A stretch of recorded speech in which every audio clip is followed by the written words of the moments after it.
mga beshi ko. I-upload to pero hayaan nyo na. Ito ko lang naman kasi yung continuation ng ating pagpunta ng airport pa uwi ng Pinas. Siyempre naman, sama-sama tayong sumakay ng aeroplano kung anong kaganapan sa buong 8 hours ng aking biyahe pa uwing Pinas. I'm so excited. Kaya ng ating check-in kanina, hayan, siyempre dumaan tayo ng immigration. Tapos after ng immigration, mga beshi, magta-transfer na nga tayo papunta doon sa ating sasakyan. Ayan yung aeroplano na nag-aantay na sa akin.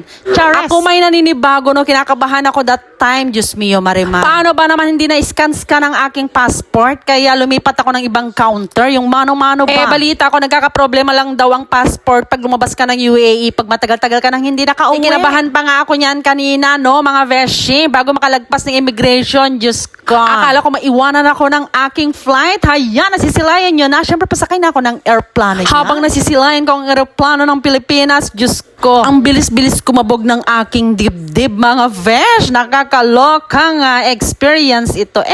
Bay, lalo na nung papalapit na ako doon sa pasukan ng aeroplano, mga beshi, Diyos ko, buong katawan ko nanginginig. Hindi ko alam kung excited or what. Pagpasok naman natin, i-instruct naman tayo kung kaliwa, kanan, diretso, dulo, ganun. Sa awa naman ng Diyos at nahanap ko ang aking upuan, kaso unexpected. Bukod sa masikip ang upuan, mga beshi, sa gitna pa talaga ako na pwesto. Ay, good luck na lang. Paano na lang pag ako ay isang taong palaihi? Ay, wala na. Gigisingin ko talagang kaliwat kanan kong katabi. Siyempre, may paunan tsaka may pakumot yan. Hindi ko alam kung makakatulog ako ng maayos nito, for sure hindi. Pero sabi ko sa sarili ko, wag ko na lang isipin yung importante na kasakay na ako ng aeroplano at palipad na ng Pinas. O, diba? At kapag nakita nyo na may nagsasalita na sa harapan ng ganito, alam nyo na, palipad na siya. Honestly, lagi naman ako nakasakay ng aeroplano pero hindi ko talaga memorize ko naman pinagsasabihin itong dalawang poging itong nasa harapan ko. Alam nyo na pagkatapos niyan, palipad na ang ating aeroplano, mga beshi, at ito ang inaantay ng lahat, ang first meal after 2 hours na nasa Alapa. Ang first meal nila may choices na chicken tsaka ng beef. Siyempre doon tayo sa chicken. In fairness naman, mga beshi, hindi ko na-expect na yung rice ay fried rice with chicken na fritada. O, Jivaka Vlog, pwede na. In fairness, masarap ang kanilang foodang. Okay lang, kahit mahirapan ako dito sa upuan ko, basta busog akes. At dahil sa kabusugan, siguro mga beshi, nakatulog ako at paggising ko, heto, andito na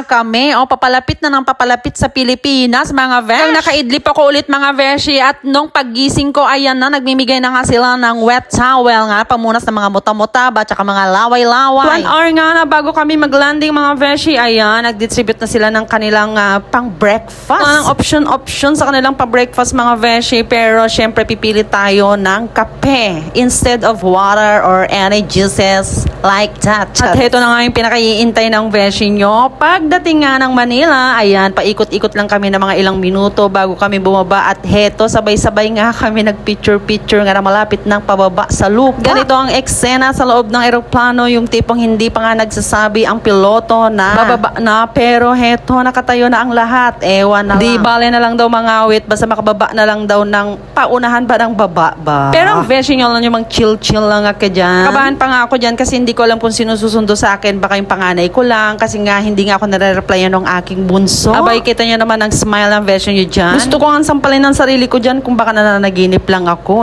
Charat. Medyo nagka-problema nga lang ako sa e-travel, mga beshi. Muntik na ako di makalabas ng immigration. Kasi nga ang pagkaalala ko dyan, mga beshi, nag-fill up na ako ng e-travel. Hala, hindi pa follow. Buti na lang pala, may mga nag-a-assist sa labas, mga beshi, mga staff lang din sa loob na yung mga may hinang internet, ganyan. Tumutulong na sila kung paano fill upan para mabilisan, ganun. Kaya hayan, tumakbo ang beshi nyo nga para mag-claim ng luggage. Aba, Diyos ko naman talaga. Well, inabot lang naman ako dyan isang oras sa kakaantay nga ng aking luggage. Kasi ang sistema pala, mga beshi, kung sino ang huling nag-check-in nung nasa Dubai pa, yun ang pinakaunang makakakuha ng luggage. Nasa kalagitnaan yata ako, kaya medyo hindi naman ako ganun na katagal nag-antay. Year 2019 nga, na huling bakasyon ko na nakita ko yung mga anak ko, sa loob sila nagsundo. Pero ngayon, mga beshi, Diyos ko, nakakapagtaka, walang nagsundo sa loob, lahat sa labas. At ito na nga yung unang banding namin na makapagkwentuhang tatlo. Haya, nasa lobby kami nung aking staycation habang nag-aantay ng confirmation para makapag-check-in na nga kapit makapagpahinga.